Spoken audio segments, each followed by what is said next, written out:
नमस्कार. सत्यार्थ महाराष्ट्राच्या विशेष भाग अर्थातच सावंतवाडीत कोण होणार बाजीगर मध्ये मी रुपेश पाटील आपलं पुन्हा एकदा स्वागत करतो. आजच 2005 मध्ये ज्यांनी शिवसेना अर्थातच हिंदू हृदय सम्राट बाळासाहेब ठाकरेंची शिवसेना सोडली तेच राजन तेली यांनी नुकताच उद्धव बाळासाहेब ठाकरेंच्या शिवसेनेत मातोश्रीवर आता ते प्रवेश करत आहेत. याच धर्तीवर येथे सावंतवाडी या शहरामध्ये आणि या मतदारसंघामध्ये अनेक वर्ष सामाजिक पत्रकारिता अशा विविध क्षेत्रामध्ये काम करणारे दोन आदर्श युवक आज आपल्यासोबत आहेत. एक म्हणजे विनायकजी यांचा परिचय करून देण्यापेक्षा आपण जर सोशल मीडियावर गेला तर तुम्हाला एक ज्वलंत पत्रकार काय असतो आणि खरी सकारात्मक पत्रकारिता काय असते ती विनायक गावस या फेसबुक पेज आणि इन्स्टा पेजवर पण तुम्हाला मिळेल. दुसरा एक आदर्श युवक आहे युवा रक्तदाता संघटनेच्या माध्यमातून युवकांचं संघटन मजबूत करून रक्ताचं नातं जोपासणारा देव्या सुरेजी. अर्थातच दोन्ही युवक हे जागृत सजग असं उज्ज्वल भवितव्य भारताचं दर्शवणारं व्यक्तिमत्व आहेत. आपण पहिल्यांदा जाऊया विनायककडे. विनायक, सत्यार्थमध्ये तुमचं स्वागत. खरं तर रणधुमाळी सुरू होतीये. आपण सुद्धा राजकीय विश्लेषक आहात. अनेकदा आपल्या ब्लॉगमधून आपण विश्लेषण करत असतात. आज सावंतवाडी तुल्यवर जी लढत होणार आहे ती खऱ्या अर्थाने तिरंगी किंवा दुरंगीच होणार आहे. पण युवकांना, येथील युवकांना नेमकं काय वाटतं ह्या पक्षप्रवेश असेल राजन तेलींचा किंवा गेली 3 टर्म हॅट्रिक करणारे शालेय शिक्षण मंत्री दीपक केसरकर, अर्थात आपण लहानाने त्यांना दीपक भाई म्हणतो, आणि विकास कामं केली असतील राहिली असतील. आपला याच्यात जवळून आपण प्रवास पाहिला आहे. काय सांगायचं? नक्कीच. म्हणजे आता लोकसभा जेव्हा झाली होतीच तेव्हा सुद्धा युवकांचा जो प्रश्न होता तो रोजगाराचाच होता, इथल्या आरोग्याचा होता. आजही तोच प्रश्न आहे. इथल्या मुलांना रोजगारासाठी गोव्यामध्ये जावं लागतं, दुसऱ्या राज्यात जावं लागतं. जर्मनीसारखी एक सोय दीपकभाईंनी आणली आणि जर्मन भाषा पण शिकतात आणि जर्मनी नोकरीला पण जाणार आहे. त्यामुळे जर्मनी सारख्या देशामध्ये आपल्याला जावं लागते नोकरीला. याचा अर्थ काय की आपल्याकडे त्या लेवलच्या नोकऱ्या नाही आहेत, त्या लेवलचा रोजगार नाही आहेत, उद्योग नाही आहेत. MIDC मध्ये जागा ॲक्वायर केलेल्या आहेत पण तिथे उद्योग आलेले नाहीत. आणि हे सगळं बघता आजच्या युवकांना जर काय पाहिजे असेल तर चांगलं शिक्षण इथे मिळतं आहे, सरकारच्या माध्यमातून पण मिळतं आहे आणि प्रायव्हेट मधनं सुद्धा अनेक जे शिक्षण तज्ज्ञ आहेत त्यांनी खूप चांगली शिक्षणाची सोय आमच्या सिंधुदुर्गातल्या युवकांसाठी केली आहे. मग प्रत्येक राजकीय म्हणजे अगदी राणे असतील, इथले अच्युत सावंत भोसले असतील, अनेक जणांची नावं घेता येतील की त्यांनी शिक्षणासाठी चांगली सोय इथे केलेली आहे. पण त्याचबरोबर आरोग्य, रोजगार ह्या सुविधा या 15 वर्षात नाही तर मागच्या आता 75 वर्ष आपल्या देशाला स्वातंत्र्य मिळून होऊन गेली, पण मागच्या 25 वर्षाचा जर विचार केला, कारण 50 वर्ष आपण ठेवू की सेटल व्हायला आपल्याला लागतील, कारण स्वातंत्र्यानंतर जी काही परिस्थिती होती ती इथे म्हणजे सोनं आपलं नेलं आणि उरलेलं जी तिजोरी आहे ती आपल्याकडे ठेवून गेले, अशीच परिस्थिती आली. त्यामुळे त्या आर्थिक परिस्थितीतनं पुढे यावं, सुधारावं, नवीन बदलाला सामोरं जावं, हे करत असताना थोडा वेळ लागतो. हे आपण धरून 50 वर्ष बाजूला ठेवून मागच्या 25 वर्षामध्ये सावंतवाडी विधानसभा मतदारसंघाचा जर विचार केला तर युवकांना जे अपेक्षित आहे ते इथे झालेलं नाही, मोठे उद्योजक आलेले नाही. म्हणजे आम्हाला आजही आरोग्यासाठी, शिक्षणासाठी किंवा रोजगारासाठी बाहेरचा विचार करावा लागतो. विशेषतः रोजगार आणि आरोग्यासाठी आम्हाला गोव्यालाच जावं लागतं, मुंबईलाच जावं लागतं. मनी ऑर्डर सिस्टीम आजही तशी बंद झालेली नाही. आज कोरोनामध्ये काही वेगवेगळे प्रयोग करण्यासाठी आमचे युवक कोकणात येत आहेत, हे होत आहेत, बदल होतोय. पण राजकीय इच्छाशक्ती जी पाहिजे, राजकीय लोकांकडनं जो पाठिंबा मिळाला पाहिजे होता, उद्योगाला जी संधी मिळाली पाहिजे होती, किंवा पर्यटन जिल्हा आपला सिंधुदुर्ग जिल्हा आहे आणि पर्यटनाचा विकास होणं गरजेचं होतं. शेजारचं गोवा राज्य पर्यटन ह्या एका विषयावर एवढं पुढे जातंय, मात्र त्याच्यापेक्षाही चांगला निसर्ग, पर्यटन आपल्याकडे आहे, पण आपण का मागे राहिलो याचा विचार राजकीय लोकांनी करणं खरंच गरजेचं आहे. तुम्ही दुसरा जो मला प्रश्न विचारला की ह्या राजकीय पक्षांतरा किंवा राजकीय परिस्थितीवर युवकांना काय वाटत असेल, मी सुद्धा एक युवक आहे. युवकांमध्ये मी जातो ना तेव्हा लाज वाटते महाराष्ट्रातल्या ह्या राजकीय परिस्थितीची बघून. म्हणजे तुम्ही काय आदर्श ठेवताय ह्या येणाऱ्या पिढीकडे, म्हणजे आमचे आदर्श कोण होते, राजकीय जे नेते होते म्हणजे जास्त मागे नाही जात पण यशवंतराव चव्हाणांपासून आपण आतापर्यंत विलासरावांपर्यंत येऊ किंवा अनेक नेते निष्ठावंत किंवा निष्ठा काय असते हे शिकवणारे लोक ह्या महाराष्ट्राने दाखवलेत. बाळासाहेब ठाकरेंसारखा एक माणूस ह्या आपल्या महाराष्ट्रात होऊन गेला, किती नावं घ्यावीत. म्हणजे बाबासाहेब आंबेडकर ज्यांनी देशाचं संविधान लिहिलं असा माणूस ज्या मातीतनं आपण दिला, जे छत्रपती शिवाजी महाराज ह्या मातीनं दिले, त्या मातीत आपण काय करतोय, काय निष्ठा शिकवतोय, ह्याला गद्दार म्हणतोय त्याला गद्दार म्हणतोय. पण मला विंदांचं एक वाक्य किंवा विंदांची जी कविता आहे की सब घोडे 12%, तर हे सगळेच घोडे 12% आहे. मनसे जर एक आजच्या क्षणाला सोडला तर सगळीच ही मंडळी ही 12%ची झालेली असं म्हणायला हरकत नाही. फक्त म्हणजे आज जर आपण पाहतोय की राजन तेलीने आता मातोश्रीवर उद्धव ठाकरेंच्या उपस्थितीत प्रवेश केला. म्हणजे 2005ला त्यांनी शिवसेना सोडली नारायण राणेंसोबत आणि नारायण राणेंचे राईट हँड म्हणजे राजन तेली अशी एक ओळख होती.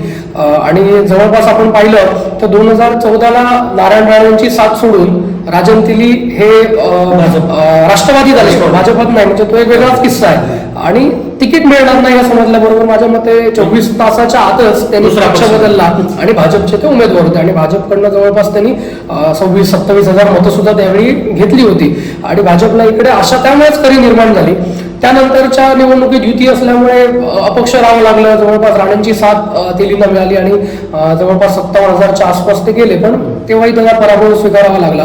आणि आज परिस्थिती बघता की दीपक केसरकर महायुतीचे उमेदवार असणार हे जेव्हा राजन तेलींच्या लक्षात आलं तेव्हा गेल्या वर्षभरापासूनच राजन तेलींनी दीपक केसरकरांना टार्गेट करणं सुरू केलं होतं. आणि जे काही विकास झालेला नाहीये, ज्या गोष्टी झालेल्या नाही त्याच्यावरनं दीपक केसरकरांना एक कलमी कार्यक्रम तो सुरू केला होता. आणि ते त्यात काही गोष्टी खऱ्या सुद्धा आहेत की काही विकास हे झालेले नाहीत. पण मागच्या 2009 पासून किंवा 2014 पासून आपण 2024 पर्यंतच्या 10 वर्षाचाच विचार केला तर राज्यात असणारं सरकार कोणाचं होतं, या सरकारमध्ये मांडीला मांडी लावून कोण बसत होते, ही जनता ह्या सगळ्या नेत्यांना एकाच व्यासपीठावर बघत होती. मग त्याच्यामुळे फसवणूक होईल हा प्रश्न पडतोय. म्हणजे दीपक केसरकरांनी फसवणूक केली आरोग्याच्या बाबतीत किंवा अन्य कारखान्यांच्या बाबतीत, ठीक आहे आपण ते मान्यच करू. पण सावंतवाडी रेल्वे टर्मिनसचा जो प्रश्न होता त्यावेळीचे राज्याचे मुख्यमंत्री असणारे देवेंद्र फडणवीसांनी त्याचं भूमिपूजन केलं होतं. सुरेश प्रभू त्या ठिकाणी उपस्थित होते, त्यांनी सुद्धा लोकांना फसवलंच असं म्हणावं लागेल आणि असं लोक आज म्हणतायत. त्यामुळे ही फसवणुकीची जी संस्कृती आहे ती याच 10 वर्षात आपल्याला प्रकर्षाने दिसून आली.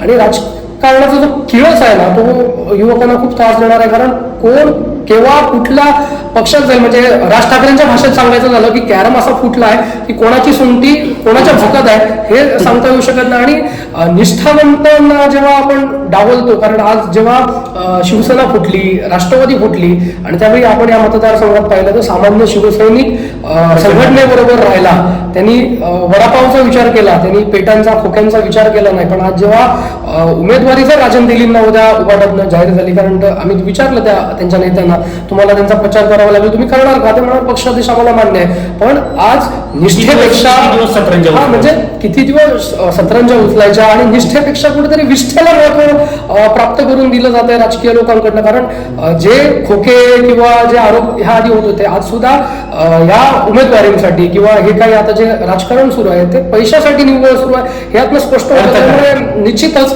ही गोष्ट आजच्या युवकांना अजिबात आवडणारी नाही, पटणारी नाही. जो महाराष्ट्र छत्रपती शिवाजी महाराजांचा आहे, शाहू फुले आंबेडकरांचा आहे, या महाराष्ट्रातले युवक ही संस्कृती राजकीय लोकांची ही जी काही स्वार्थासाठीची म्हणजे कपडे बदलावे, कपडे सुद्धा आम्ही खूप सौम्य शब्द वापरतो त्याच्यासाठी, तसे पक्ष बदलतात, विचार बदलतायत, निष्ठा बदलतायत, हे महाराष्ट्रातला युवक कधीही स्वीकारणार नाही, कधीही मान्य करणार नाही. मतपेटीतनं ते आपलं उत्तर देत राहतील. नक्कीच अतिशय जाज्वल्य आणि जिवंत असे विचार. खरं तर युवक कसा असावा तर तो विनायक गावसारखा असावा. प्रचंड संवेदनशीलतेने विनायक बोलले आणि ते सत्य आहे की कपडे बदलावेत हा शब्द सुद्धा अपूर्ण पडेल. आपण जातोय देव्या सुरेजी यांच्याकडे. देव्यांनी गेली काही वर्ष सावंतवाडी, गोवा, सिंधुदुर्ग, रत्नागिरी ह्या पूर्ण तळकोकणामध्ये आणि गोव्यामध्ये रक्तदान चळवळ म्हणून आपलं एक वेगळं नातं जोपासलेलं आहे. आणि जिथे कोणी नाही तिथे देव्या सूर्याजी पोहोचतात, त्यांची युवकांची फळी पोहोचते. देव्या खरं तर आरोग्याच्या प्रश्नावर तुम्ही काम केलेलं आहे. आज कोण उमेदवार काय आहे हे तुम्हाला माहिती आहे, पण गेल्या 10 वर्ष म्हणण्यापेक्षा गेली 15 वर्ष आमदार दीपक केसरकर आहेत, अनेक योजना आल्या, अनेक विकास कामं झाली, काही योजना आल्या, विकास कामं झाली नाही.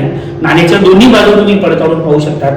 आरोग्याच्या बाबतीत मी तुमच्याकडे येतोय, आरोग्याच्या बाबतीत काय सांगा?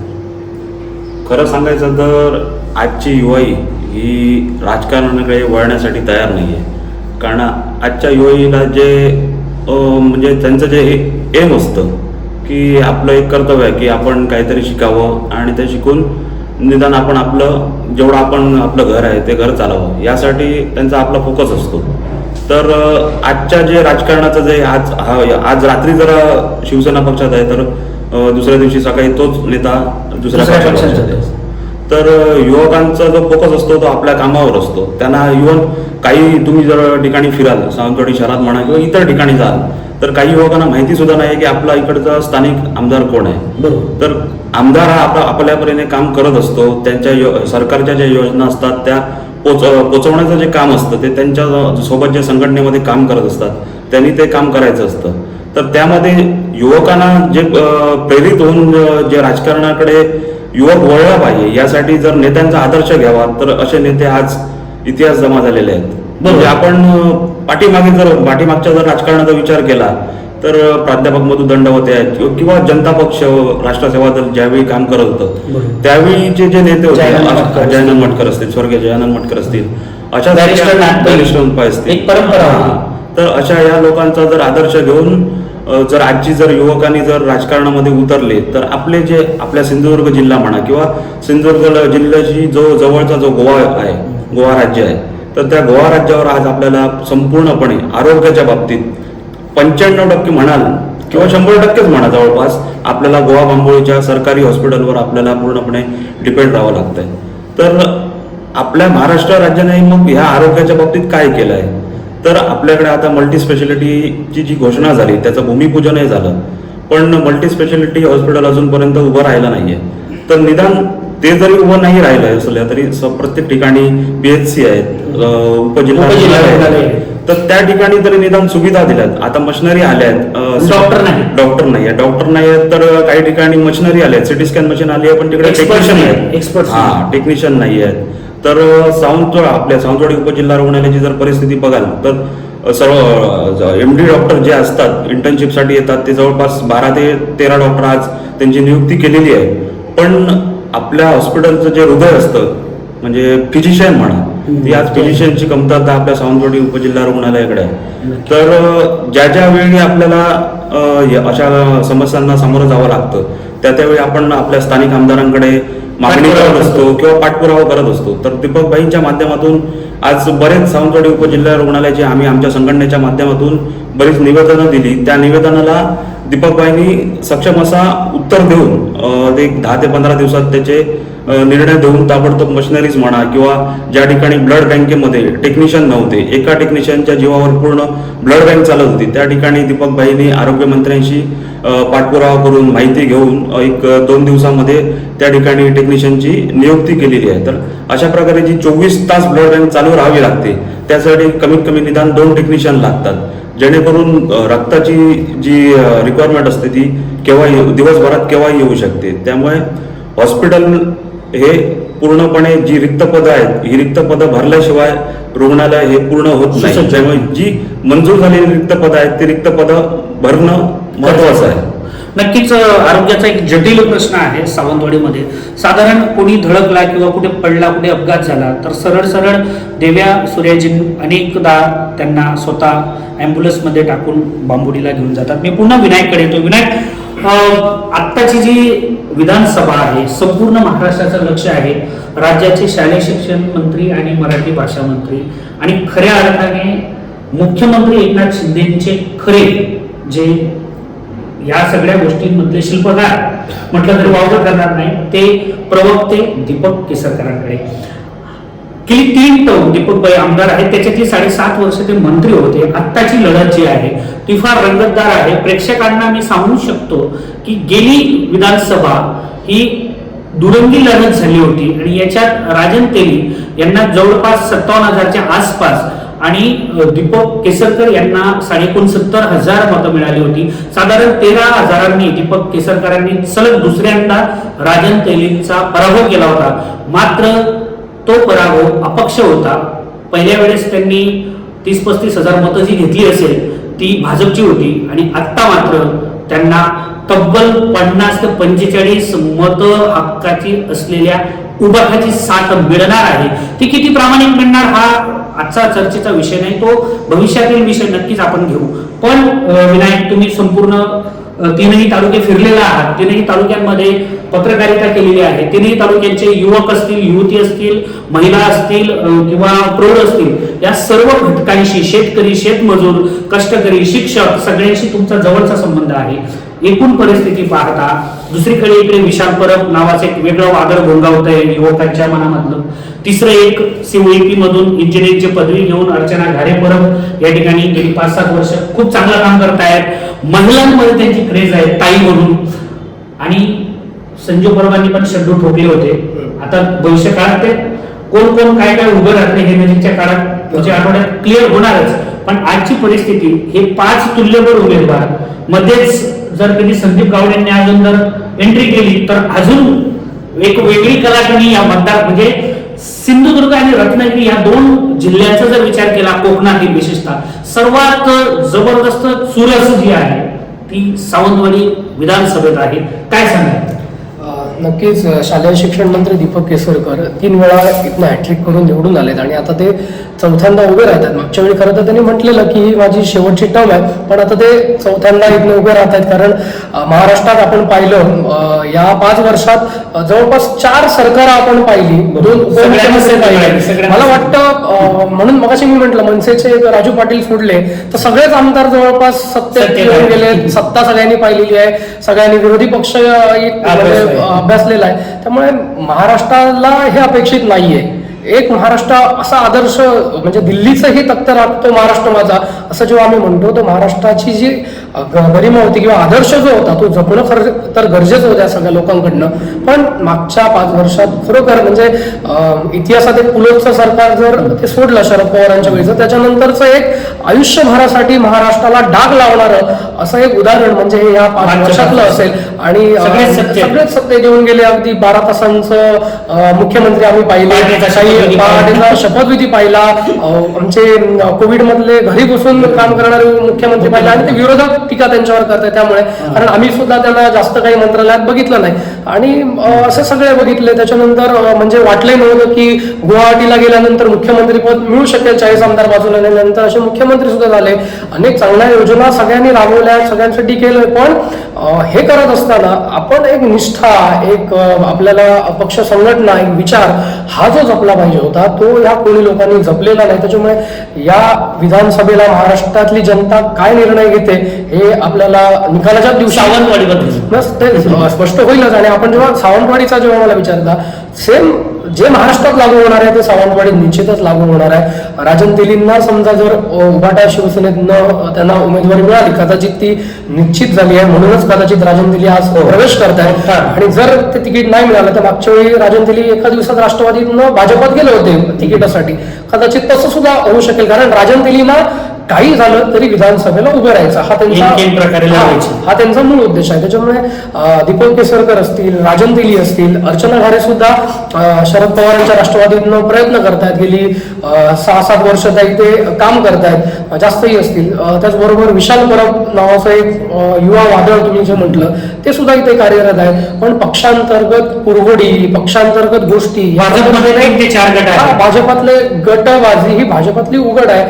म्हणजे आम्ही जेव्हा पत्रकार म्हणून प्रेस कव्हर करायला जातो तेव्हा एकाच पक्षाच्या आम्हाला 3 ठिकाणी 3 वेगळ्या प्रेस कव्हर कराव्या लागतात. त्यामुळे हे संपूर्ण राज्यात आहे. आणि ज्यावेळी फडणवीस आणि शिंदेना अजित पवार जॉईन झाले त्याच्यानंतर तर महाराष्ट्रात वेगळं राजकारण जे दिसलं ते त्याच्याबद्दल आपण नको बोलूया कारण आता आपण सावंतवाडी बद्दल बोलायचं आहे. पण सावंतवाडीकर निश्चितच एक विचार करून मतदान करणारी मतदार आहेत, इथे लोक आहेत. साधारणतः 1.5 लाख मतदान इथे होतं.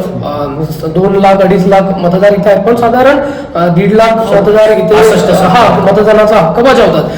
लोकसभेचा जर विचार केला तर महाविकास आघाडीचे उमेदवार जे आपले विनायक राऊत होते त्यांना साधारण 50-55 हजार मतं इथे मिळाली. नारायण राणेंना 80-82 हजार मतं आणि साधारण 30-35 हजाराचं लीड त्यांना मिळालं. हे सगळं गणित बघता आज दीपक केसरकरांना राणेंनी जर साथ दिली, भाजपनी जर साथ दिली तर निश्चितच दीपक केसरकरांचं पारडं जड आहे असं मानायला हरकत नाही. कारण 2009, 2014, 2019 हा जर दीपक केसरकरांचा प्रवास बघितला तर 2009ची राष्ट्रवादीत असताना साधारण 64-65 हजार मतं, मधल्या शिवसेनेत आल्यानंतरची 70 हजार मतं आणि कालची 69,500 म्हणजे 69,500 मतं. हे बघता गणित आता बदललंय.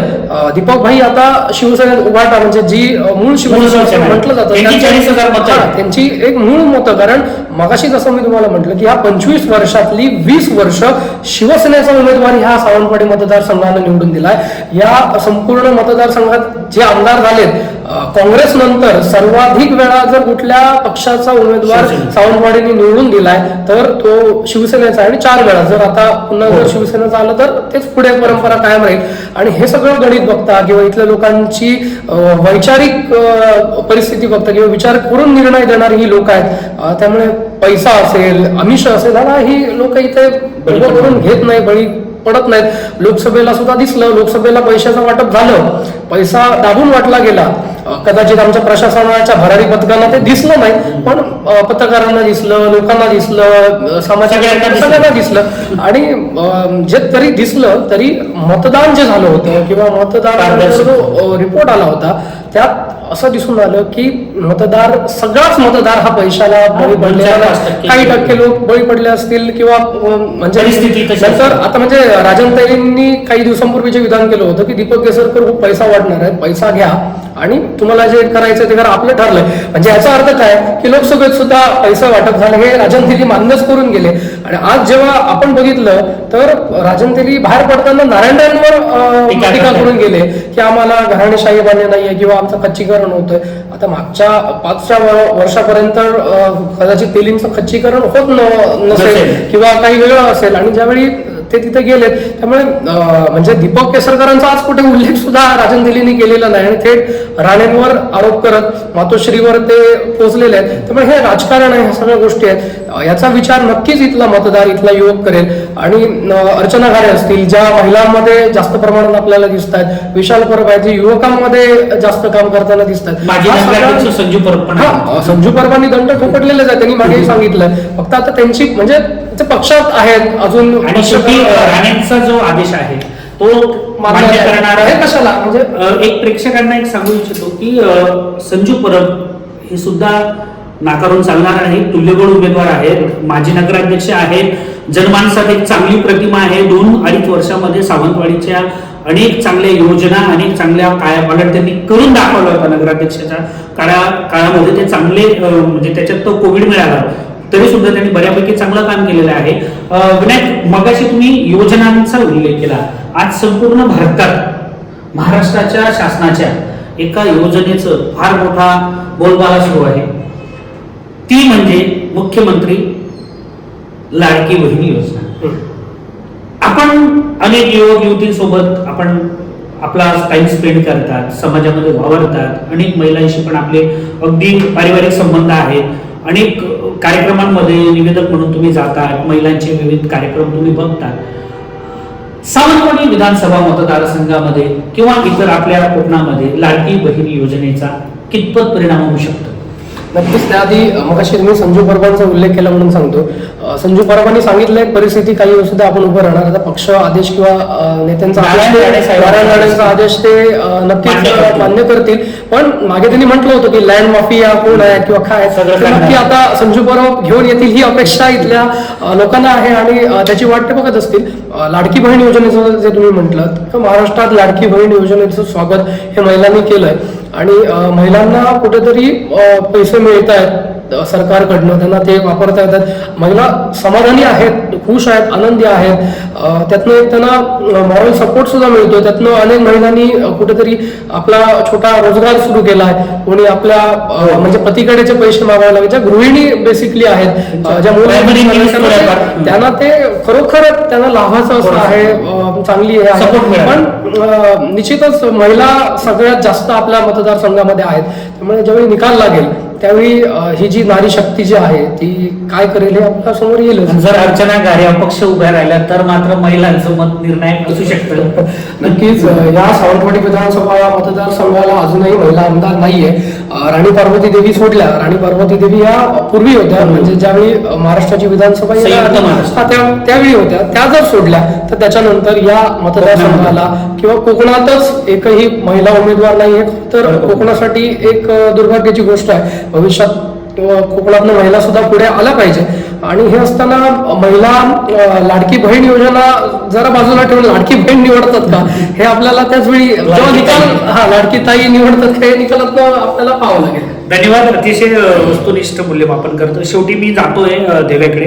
देव्या, आज सावंतवाडीमध्ये आणि एकूणच संपूर्ण तळकोकणामध्ये देव्या सूर्याची एक नाव युवकांसाठी आयडॉल म्हणून आहे. सावंतवाडी विधानसभा मतदारसंघातून कसा आमदार भविष्यात आदर्श असावा असं तुमच्या मनात आहे? सर्वप्रथम मी सांगतो की जसं विनायकने सांगितलं की आपली सावंतवाडीची जी जनता आहे ती पैशाच्या आमिषाला भूल पडणारी नाही आहे. त्याचप्रमाणे मी सांगतो इकडची जी जनता आहे ही किती तुम्ही त्यांना आमिषा द्या, काही त्याला जमत नाही आहे. कारण कसं आहे की इकडच्या जनतेला इकडे शांतता हवी आहे, सुसंस्कृत आणि सुजाण. आणि इकडची जी नागरिक आहेत सावंतवाडीतले हे कायम येईल तो दिवस आपला सुखी जावा एवढंच त्यांचं म्हणणं असतं. त्यांना मोठ्या अपेक्षा पण काही नसतात. आणि इकडच्या युवकांचं म्हणणं तेच आहे, आपला जो दिवस आहे उद्याचा हा सुखी जावा एवढंच पुढचा विचार करणारी इकडची युवा पिढी नाही आहे. आणि मोठ्या मोठ्या एक मोठी स्वप्न बघतील काय आपल्या हिमतीवर आपण काय करू याच्यावर दुसऱ्यावर डिपेंड राहणारी इकडची युवा पिढी नाही आहे. थोडी मतदारसंघाचा जर आमदार व्हावा तर तो लोकप्रतिनिधी म्हणून जेव्हा लोकप्रतिनिधीमधून ज्यावेळी विधानसभेमध्ये जाऊन आपले प्रश्न मांडेल आणि प्रश्न मांडून सुद्धा ते एक इकडची जी सत्यता आहे ती तिकडे मांडून ते प्रश्न जे ताबडतोब सोडवेल तो असा आपल्याला आमदार हवा. जसं की आता इकडे आरोग्याची समस्या आहे, त्याचप्रमाणे रोजगाराचा जो प्रश्न आहे जे आपल्याला संपूर्णपणे ह्या दोन्ही प्रश्नांसाठी गोवा राज्यावर डिपेंड राहावं लागतंय. तर इकडच्या युवकांचं एकच म्हणणं आहे की आपण जो इकडून निवडून देऊ लोकप्रतिनिधी म्हणून आमदार, तर त्या आमदाराने आपल्या ह्या महत्वाच्या ज्या दोन गोष्टी आहेत या गोष्टींवर पूर्णपणे त्याने प्रतिनिधित्व करावं आणि विधानसभेमध्ये जाऊन हे प्रश्न मांडावे जेणेकरून जे आपल्या या समस्या आहेत ह्या लवकरात लवकर सुटतील व आपल्या मार्गात जे आपलं आता बऱ्याच युवकांचं शिक्षण घेतल्यानंतर पुढचं करिअर असतं. जसं की आता दीपकबाईंच्या माध्यमातून जे जर्मनीला आज 2 दिवसापूर्वी 95 मुलं 100 जवळपास 100च आहेत ती, पण सध्या तरी 95 जणांना नियुक्तीपत्र दिलेली आहेत. तर आजची जी इकडची युवा पिढी जी जर्मनीला जाईल ती काही कालावधीनंतर तिकडे जाऊन सेट झाल्यानंतर पुढे आज 100 झाली आहेत पण त्या 100ची 1000 व्हावी ही आमच्या सर्व युवकांची इच्छा आहे. तसंच जो आज आरोग्याचा प्रश्न आहे जटिल प्रश्न आहे त्याच्यासाठी जे आपलं इथेच आहे म्हणजे सावंतवाडी शहरामध्ये म्हणा किंवा आपल्या सावंतवाडी तालुक्यामध्ये जरी मोठं हॉस्पिटल झालं किंवा जी सावंतवाडी उपजिल्हा रुग्णालय किंवा PHC आहेत याच्यामध्ये जर सुधारणा झाली तर आजच्या आपल्या रुग्णांना दुसऱ्या राज्यावर डिपेंड राहावं लागणार नाही आहे. आणि जे जी आपल्या गोवामध्ये आणि सावंतवाडीमध्ये जो अंतर आहे हे अंतर कापत असताना ज्या ठिकाणी कार्डियक ॲम्ब्युलन्स म्हणा किंवा रेग्युलर ॲम्ब्युलन्स म्हणा त्याची जी उपलब्धता करावी लागते त्यामध्ये बऱ्याच जणांचे जीव जात आहेत. तर हे जे महत्वाचे आता सर्वात मानवी जीवनात सर्वात महत्वाचं काय आहे की अन्न वस्त्र निवारा आणि आरोग्य आणि शिक्षण ह्या महत्वाच्या बाबी आहेत. ह्या ज्या बाबी जो आपला लोकप्रतिनिधी ह्याला जे महत्व देईल आणि जे प्रश्न विधानसभेमध्ये मांडून प्रश्न सोडवेल तोच इकडच्या युवकांना आमदार हवा आहे. इथे कोणावर ह्याच्यावर टीका कर त्याच्यावर टीका करण्याचं राजकारण आता ह्या क्षणानं संपलेलं आहे. कारण आजच्या युवकाला आपल्या इकडचं आमदार माहीत नसतं आणि त्यांना सगळं माहीत असतं की कोणाला किती महत्व द्यावं आणि कुठे आपण ताकदीनिशी उतरावं. त्यामुळे इकडचा जो लोकप्रतिनिधी असेल त्याने पूर्णपणे ह्या महत्वाच्या विषयावर आपले प्रश्न मांडावेत आणि ते प्रश्न लवकरात लवकर सोडवावेत. आश्वासनं खूप झाली. आश्वासनं भरपूर झालेली आहेत. आश्वासनावर डिपेंड राहून आता कोण तेवढं वेट अँड वॉचची भूमिका घेण्यासाठी कोण नाही. जे असेल ते समोरासमोर क्लिअर करायचं असं आजच्या युवकांचं इकडचं म्हणणं आहे. त्याचप्रमाणे हे जे दोन आपले विषय आहेत, आरोग्य आणि रोजगार, हेच आहेत. बाकीच्या ज्या योजना आहेत त्या लोकांपर्यंत पोहोचत आहेत. आणि आतापर्यंत 15 वर्ष म्हणजे 3 टर्म दीपकभाई इकडचे आमदार आहेत. जी आपल्या मतदारसंघामध्ये शांतता आहे, कोणत्याही प्रकारची राडेबाजी किंवा असं काही प्रकार इकडे घडत नाहीत आपल्याकडे. जसे महाराष्ट्र राज्यामध्ये इतर ठिकाणी काही ना काहीतरी घटना घडतात आणि कुठेतरी त्याला बदनामी होते किंवा डाग लागतो. तर अशा प्रकार आपल्या सुंदरवाडीमध्ये होत नाहीयेत. किंवा वेंगुर्ला म्हणा, वेंगुर्लासारखं पर्यटन ठिकाण आहे आपल्या सावंतवाडी. कोकणाला जे एक निसर्गाने जी दिलेली देणगी आहे, भरभरून दिलेली देणगी आहे, अशी कुठेच देणगी नाही आहे. तर बाकीच्या ठिकाणी पण आहेत. पण जसं महाबळेश्वरला पर्यटक जातात तसे पर्यटक हे आज कोकणाकडे वळावे. ज्या ठिकाणी आज पर्यटनाच्या योजना पर्यटनाच्या योजना आणाव्यात. आणि जे आलेला जो निधी आहे तो निधी अधिकारी लोकांनी किंवा जे लोकप्रतिनिधी असतात त्यांची जबाबदारी आहे. त्यांनी आणलेला, आपल्या नेत्यांनी आणलेला किंवा आपल्या आमदार स्थानिक निधीतून किंवा ज्या विविध निधीमधून आलेला जो पैसा असतो तो योग्य ठिकाणी खर्च व्हावा आणि तो पैसा आपल्या आज जरी नाही दिसला तरी तो आपल्या पुढच्या पिढीला दिसावा, यासाठी इकडच्या लोकप्रतिनिधींनी व जे आपले शासकीय अधिकारी असतील त्यांनी जर प्रयत्न केला तर नक्कीच 100% आपल्या कोकणासारखं कुठेच पर्यटन स्थळ मिळणार नाही. नक्कीच मी तेच सांगू इच्छितो की आमदार कसा असावा, तर आम्हाला ज्या 2 महत्वाच्या गोष्टी त्या आमदारांकडनं हव्या त्या म्हणजे आरोग्य आणि रोजगार. म्हणजे एक आहे ती जगण्यासाठी आहे आणि दुसरी आहे ती जगवण्यासाठी आहेत. आणि ह्या 2 गोष्टी प्रामुख्यानं इथल्या आमदारांना करणं या गरजेचं आहे. या मतदारसंघाला खूप मोठा वारसा लाभला आहे. राणी पार्वती देवी असतील, शिवरामराजे भोसले असतील, प्रतापराव भोसले असतील, प्रवीण भोसले असतील, जयानंद मटकर असतील, शिवराम दळवी असतील आणि अगदी आता दीपक भाईंपर्यंतची सगळी अशी मंडळी आमदार म्हणून या मतदारसंघानं या इथल्या जनतेला आजपर्यंत दिलेली आहे. त्यामुळे हा विचार, हा वारसा, ही परंपरा जपणाराच आमदार, लोकांचं भलं करणारा आमदार निश्चित ही जनता निवडून देईल आणि त्यांनी जो द्यावा या निमित्ताने मी सांगू इच्छितो. देव्याकडे मी पुन्हा जातोय. देव्या, जर आमदार हा ज्याच्याकडे पैसे आहेत तोच आमदार होईल असं नाही. कारण ही जी व्याख्या ही आपण कुठेतरी आज मोडून काढली पाहिजे. कारण आज युवक, असंख्य असे युवक आहेत ज्यांच्याकडे विविध कला आहेत, विविध त्यांच्या संकल्पना आहेत. त्या संकल्पना मांडण्यासाठी त्यांना कुठेतरी प्लॅटफॉर्म मिळावा, व्यासपीठ मिळावं. यासाठी आमदारकी ही वरची लेवल झाली. पण निदान आता जर युवकांच्या हातामध्ये जर आपला जर देश दिला सांभाळण्यासाठी, तर युवकांची जी आजची जी ताकद आहे ती जर ताकद बघितली तर आपला संपूर्ण भारत देश हा महासत्ता होण्यास काही वेळ लागणार नाहीये. त्यामुळे जे आता लोकप्रतिनिधी असतील, ज्यांचं जे ज्येष्ठ असतील त्यांचं मार्गदर्शन घेऊन त्यांनी केलेल्या कामाची माहिती, त्यांची कामाची प्रोसेस त्याप्रमाणे जर आजच्या युवकांना, जर आजच्या लोकप्रतिनिधींनी जर तयार केलं तर पुढे युवा पिढीच्या हातात जर हा महाराष्ट्र राज्य जर चालवण्यासाठी दिलं किंवा भारत देश चालवण्यासाठी दिला तर नक्कीच आपला महाराष्ट्र आणि भारत देश कुठेच मागे पडणार नाही.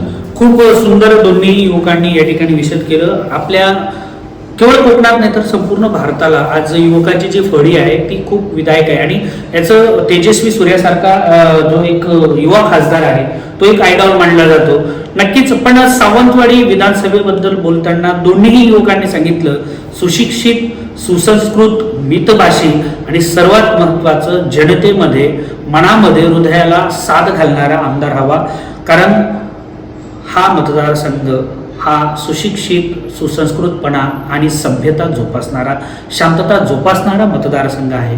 इथे राडेबाजीला कुठेही थारा नाही असंही दोघांनी सांगितलं. विनायक गावस आणि देव्या सुरेजी यांचे सत्यार्थ महाराष्ट्रातर्फे मी निश्चित हृदयापासून आभार मानतो. आपण पाहतो आहोत रणसंग्राम विधानसभेचा कोण होणार सावंतवाडीचा बाजीगर. धन्यवाद.